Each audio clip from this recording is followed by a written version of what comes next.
ఫిబ్రవరి 28న లలితా మాతాజీ గారి ఆధ్వర్యంలో మీ చేతులతో శ్రీచక్రార్చన దత్త కళ్యాణం చేసుకునే అద్భుత అవకాశం సంప్రదించండి. నమస్తే, వెల్కమ్ టు సుమన్ టీవీ. నేను పద్మిని. ప్రస్తుతంతో పాటు ప్రముఖ ఆధ్యాత్మికవేత్త, వేద పండితులు, జ్యోతిష పండితులు వెన్నంపల్లి నిశాంత్ శర్మ అవధాని గారు మనతో పాటు ఉన్నారు. మాట్లాడదాం. నమస్కారం అండి.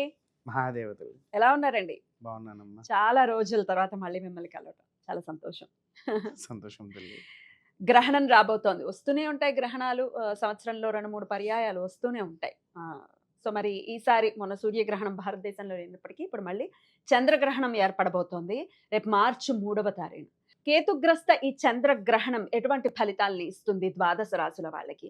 మరి ఇప్పుడు భారతదేశంలో అంత్యగడిలో కనిపిస్తోంది కాబట్టి ఎటువంటి విధి విధానాలను పాటించాలి, ఏ సమయంలో ఉంది, ఎవరెవరు ఏ ఏ దానాలు చేసుకోవాలి, ఇవన్నీ ఒక్కసారి చెప్తారా? సంతోషంగా తల్లి. వాస్తవానికి ఏంటి అంటే గ్రహణాలు ఒక్కొక్క సంవత్సరంలో మనకు పూర్తిగా రాకుండా ఉన్న సంవత్సరాలు ఉన్నాయి. మనకు వాస్తవానికి 3 సంవత్సరాల తర్వాత ఈ సంవత్సరమే వచ్చింది ఈ గ్రహణం. అది కిందటి మాసంలో శ్రావణ మాసంలో పౌర్ణమి రోజు వచ్చింది. ఇప్పుడు కూడా ఫాల్గుణ పౌర్ణమి రోజే వస్తున్నది. అది కూడా కేతుగ్రస్త నిశ్చల చంద్రగ్రహణము అసలు దాని పేరు.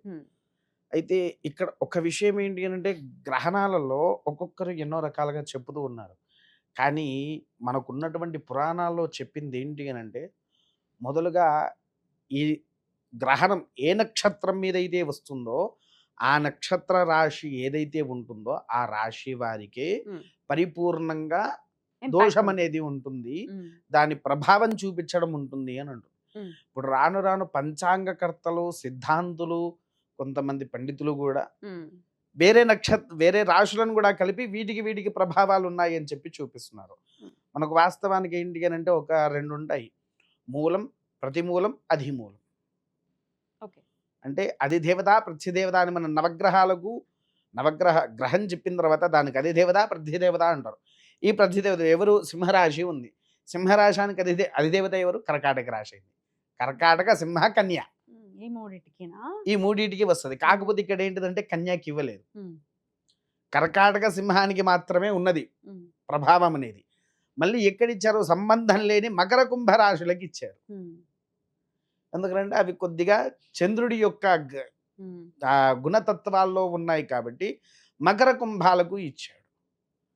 కానీ మకర కుంభానికి ఎటువంటి దోషం అనేటువంటిదే లేనే లేదు. కేవలం ఉన్నది సింహరాశికి ప్రభావయుక్తంగా కన్యకును కర్కాటకానికి మాత్రమే ఉంటుంది.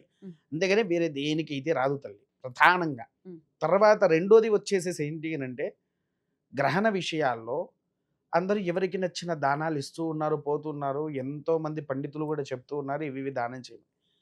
కానీ అసలు శాస్త్ర విధానంలో వెండి చంద్రబింబము, చంద్రుడు వెండిలో ఉండాలి. స్వర్ణోపస్వర్త అంటే సర్పంలో బంగారంలో సర్పము, అవి రెండింటిని తయారు చేయించాలి. ఇప్పుడు బంగారము ఎక్కువగా రేటు పెరిగిపోతుంది.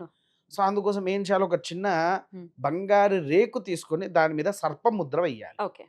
సర్పముద్ర వేసేసి అవి రెండింటిని కలిపి చంద్రుడికి కిలోంపావు బియ్యం. వాస్తవానికి ఏంటంటే తల్లి మనకు శాస్త్రం ఉన్నది. ఇప్పుడు చంద్రగ్రహం ఏదైతే ఉందో ఆ గ్రహానికి జప సంఖ్య 10,000, దానికి దశమం 10% ఎంత అవుతుంది?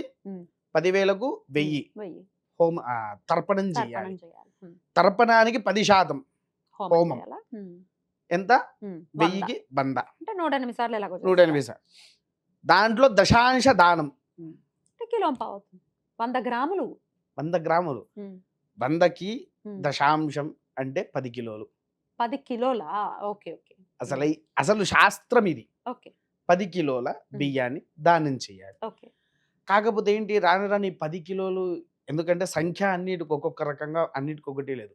సూర్యుడు 6, చంద్రుడు 10, కుజుడు 7, బుధుడు 18, బృహస్పతి 16, శుక్రుడు 20, శనేశ్వరుడు 19, రాహు 18, కేతు 7. ఈ సంఖ్యాధికం ఉంటది కాబట్టి వీటికి అన్ని దశాంశాల కింద తీసుకోవాలి. వాటి నంబర్ని బట్టే చెయ్యాలి. హోమం కానీ, తర్పణం కానీ, దానం కానీ ఏదైనా ఇలా వస్తుంది. అంటే ఇక్కడ ఏం చెయ్యాలి? అసలైతే కేతుగ్రస్త ఎంత? 7. 7 కిలోల ఉలువలు, అలా ఇవ్వాలా? 7 కిలోల ఇలువలు, ఆ, అప్పుడు మరి శుక్రుడి కంటే 20 కిలోలు ఇవ్వాలా? 20 కిలోలు ఇవ్వాలి. అవి కూడా ఏంటి, బొబ్బర్లు. బబ్బెర్లు. బొబ్బర్లు. ఓ, బబ్బెర్లు ఇవి ఏంటంటే దశాంశం కింద వచ్చేది. కాకపోతే ఇప్పుడు అంతైతే చెప్పలేము. అవును. అందుకోసం ఏం చేశారంటే పండితులు, మనం అంతా అని చూసుకుంటే మన స్వార్థం అని చెప్పేసేసి అని అంటారు. వద్దు, సాంప్రదాయంగా కిలోంపావు పెడదాం అంతే. ఓకే.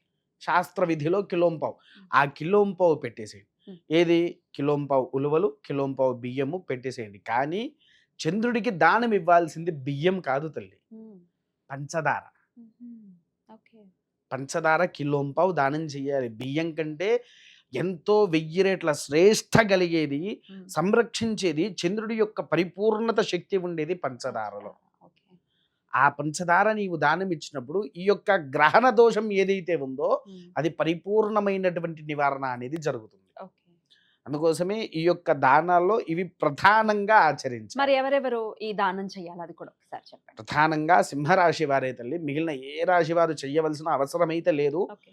కానీ కర్కాటక రాశి ఉండడం అయితే బాగానే ఉంది, కానీ కొన్ని స్థితిగతుల్లో వాళ్ళకు పెరగాలి అని అంటే వారు కూడా ఈ దానం చేయడం ఉత్తమం. ఓకే. వారు కూడా చేసుకోవచ్చు. చేసుకోవచ్చు. Right. ఇక పట్టు విడుపు స్నానాలు కానీ లేకపోతే ఇల్లు గడుక్కోవడాలు, దర్భలు వేసుకోవటాలు ఇవి యథావిధిగా పాటించాలా? అంటే మనకు గ్రహణ శూలన అనేది 9 గంటల ముందు ప్రారంభమవుతుంది తల్లి. ఉమ్. ఎప్పుడైనా ఉమ్. గ్రహ వేదన, ఉమ్. గ్రహ శూలన అనేది ఉంటుంది. ఉమ్. ఇవి ప్రారంభమయ్యే ముందే మనం వేసేసుకోవాలి. ఉమ్. కేవలం ఒక అంటే పొద్దున్న 9ంటికా మీరు అనేది? అవునమ్మా, ఓకే. విన్నారా, ఉమ్. ముందే వేసేసుకోవాలి. అది కూడా మీరు చూడండి, కేవలము మనం వండుతున్న పదార్థాల్లో పచ్చళ్ళలో పెట్టేసుకుంటారు, ఆ. కానీ కాదు. ప్రతి ఒక్క దేవతామూర్తుల్లో కూడా దర్భపూస వేయాలా? రావాలి. ఓకే. మనం నిత్యంగా దేవాలయంలో మనం పూజలు చేస్తాం కదా విగ్రహాలకు, వాటి మీద దర్భ వేయాలి. దేవాలయ శిఖరం మీద కూడా దర్భ వేసి మన తట్టు సంచి అని అంటారు, ఆ. ఆ తట్టు వేసేసి దాన్ని గట్టిగా ముడి వేసి కట్టాలి. ఉహుం. ఇదంతా అసలు ఎందుకు కట్టాలి, ఎందుకోసం కడతారు, ఉమ్. ఎవరెవరికి గ్రహణం దోషం అనేది ఎందుకు వస్తున్నది? ఈ చంద్రుడిని మింగేవాడేవాడు ఉమ్. కేతువు. కేతు. డైరెక్ట్ గా వచ్చి మనము ఇంట్లో ఫ్రిడ్జ్ ఉంది తల్లి, ఒక ఐస్ గడ్డ ఉంది, ఉమ్. అది తీసి చేతిలో ఇట్లా పట్టుకుంటే ఎంతసేపు పట్టుకోగలుగుతాం మనం? కొంతసేపు మాత్రమే. ఉమ్. మినిమంలో మినిమం ఒక 1 మినిట్. అంతే. కానీ అంత చల్లదనాన్ని కేతు ఒకేసారి మింగగలుగుతాడా?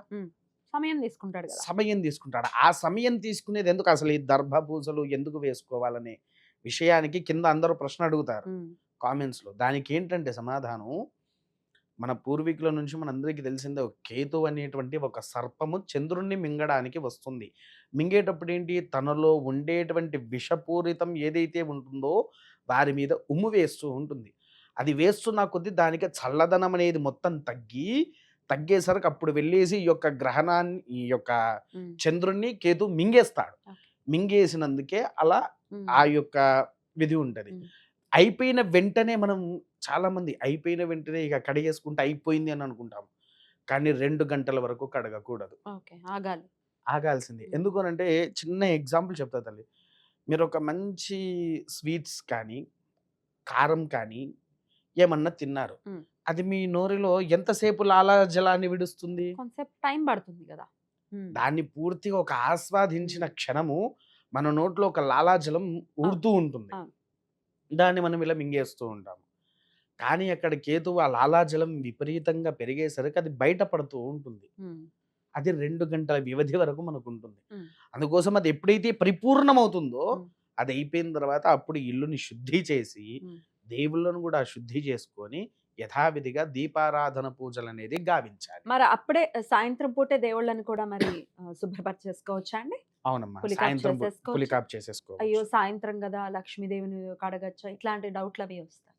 అసలు ఇందాక మీరు ఒక వర్డ్ అన్నారు, పులికాపు పులికాపు. చేసుకోవచ్చా ఉమ్. అని. పులికాపు అసలు ఎప్పుడు చెయ్యాలి తల్లి? పాడ్యం నాడు చేయాలి అనేది వింటాం కాదు. కాదా? అమావాస్య వెళ్ళిన వెంటనే చేయాలి అంట. కాదండి, ఉమ్. ఏకాదశి రోజు ఆచరించేదే పులికాపు. మీరు ఒక్కసారి పురాణాల్లో కూడా చూడండి, ఏకాదశి రోజా? ఏకాదశి రోజు. ఎందుకు అనంటే సకల చరాచరాది 33 కోట్లలో ఉండేటువంటి 33 కోట్ల దేవతామూర్తులు, భూమి మీద నివసించే పశుపక్షాధికాలు కూడా ఉపవాసం గావించే ఏకైక రోజే ఏకాదశి. ఏకాదశి. ఉమ్. ఆ ఏకాదశి రోజున వారు శుభ్రంగా ఉంచేసేస్తారు. ఎందుకనంటే ఆ ఫోటోలు అవన్నీ క్లియర్గా ఉంచుతాము కాబట్టి అవును. అప్పుడు ఏంటంటే భగవంతునికి నివేదన ఉండదు. అవును. ఏం నివేదన? ఒక పండు మాత్రమే నివేదన పెట్టాలి. ఉమ్. అందుకోసం వారిని శుభ్రంగా కడిగితే వారి మనసు ఒక ఆనంద భరితంగా ఉంటుంది. ఆ ఏకాదశి ఏ రోజైనా రావచ్చు. శుక్రవారం వచ్చినా చేయాలా? ఏ రోజు వచ్చినా ఇప్పుడు మరి ఇరు చేయాల్సిందే. పక్షాల్లో వస్తుంది కదా ఏకాదశి. ఏ ఏకాదశి రెండు చేయాలి? రెండు పక్షాలు రెండు పక్షాలు రెండు- శుభ్రపరచుకోవాలా? రెండు పక్షాలు శుభ్రపరిస్తేనే అది పులికాపు. ఉమ్. అయితే ఓ. ఇక్కడ పౌర్ణమి రోజు కూడా పులికాపు అంటే మామూలుగా శుద్ధి చేయడమే, పూర్తి శుద్ధిగా. ఉమ్. విగ్రహాల నీళ్ళలో ముంచి బయటికి తీసి పెట్టేసుకోవచ్చు. ఓకే. ఫోటోల మీద నీళ్లు చల్లేసి తుడిచేసుకోవచ్చు. చేసుకోవచ్చు. మనం పూర్తి పులికాపు అనేది ఏకాదశి రోజే చెయ్యాలి. చేసుకోవాలా? కానీ గ్రహశూలన వేదన అనేది వాటి మీద ఉంటుంది కాబట్టి ఇమీడియట్ గా చేసేయాలి. ఇమీడియట్ గా చేసేస్తే Right. వాటికి శక్తి వస్తుంది. Right. ఎందుకంటే గ్రహణ సమయంలో ప్రతి ఒక్క దేవతామూర్తులు శక్తిహీనులై ఉంటారు Hmm. ప్రధానంగా. Yeah. వారికి శక్తి ఇవ్వడానికి కోసం ఆ సమయంలో తడి బట్టల మీద కూర్చొని అనుష్ఠాన ఉన్నవారు, సాధన చేసేవారు అసలైతే నదిలో ఇంత లోతున మునిగి చేస్తారు జపం అనేది ఆచరించాలి గ్రహణ సమయం. గ్రహణ సమయంలో. Hmm. కొంతమందికి వీలు కాదు. Hmm. ఆ సమయంలో ఏం చేస్తారు, తడి బట్టల మీద ఇంట్లో కూర్చొని జపం జపాన్ని చేసుకుంటారా? చేసుకోవాలి. ఓ. ఈ జప సాధన ఎవ్వరు లేని వారు కనీసం కూర్చొని శివనామస్మరణో అష్టాక్షరినో ఏదో ఒక మంత్రాన్ని, వారికి తెలిసిన ఏదో ఒక నామాన్ని ఉచ్చరిస్తూ ఉంటే మీ ఇంట్లో ఉండేటువంటి దేవతామూర్తులకు కూడా శక్తి వస్తుంది. ఆ శక్తి వలన ఇప్పుడు చాలా మంది ఇంట్లో నాకు అది జరుగుతుంది, ఇది జరుగుతుంది, నేను ఇలా చెయ్యలేకపోతున్నాను, నా మనసు ఇలా ఉండట్లేదని ఎంతో మంది ఎన్నో రకాలుగా అంటూ ఉంటారు. అవును. అవన్నిటికీ పరిపూర్ణ ఫలితం ఈ యొక్క గ్రహణంలో మనం చేసుకునే జపం. Okay. అప్పుడు మామూలు వాడికి కూడా చూడండి, నోట్లో నుంచి ఒక మంచి వాక్చాతుర్యం పెరుగుతుంది ఓ, వాడికి, వాక్శుద్ధి ఉంటుంది. వాక్శుద్ధి పెరుగుతుంది. అందుకోసమే ఆ గ్రహణ ఆ సమయంలో జపం చేసుకుంటే భగవంతునికి మన ద్వారా వచ్చే శక్తితో పరిపూర్ణంగా భూమండలాన్ని కాపాడుతాడు. అద్భుతం అండి. చాలా చక్కగా తెలియజేశారు. ప్రత్యేకంగా అంటే సింహరాశిలోనే ఏర్పడుతోంది కాబట్టి సింహరాశి వారు మాత్రమే ఈ ప్రత్యేకమైనటువంటి దానాలు అవి చేసుకోమని చెప్తున్నారు. మిగిలిన వాళ్ళు యథావిధిగా ఇష్టానుసారం. నియమాలను అయితే పాటించాల్సి ఉంటుంది. అద్భుతం అండి. చాలా చక్కగా వివరించారు. కృతజ్ఞతలండి. నమస్కారం. మహాదేవ.